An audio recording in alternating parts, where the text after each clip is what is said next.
उर्दू बाल भारती जमात अव्वल। कहानी दो दोस्त। एक मर्तबा दो दोस्त एक जंगल से गुजर रहे थे।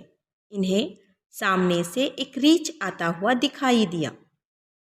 एक दोस्त झट से एक ऊंचे दरख्त पर चढ़ गया। दूसरे दोस्त को दरख्त पर चढ़ना नहीं आता था। वो फौरन जमीन पर लेट गया। इसने अपनी सांस रोक ली। रीछ इसके नज़दीक आया, इसे सूंघा और मुर्दा समझकर वापस चला गया। पहला दोस्त दरख्त से नीचे उतरा, दूसरे दोस्त के पास आया और इससे पूछा, रीछ ने तुम्हारे कान में क्या कहा?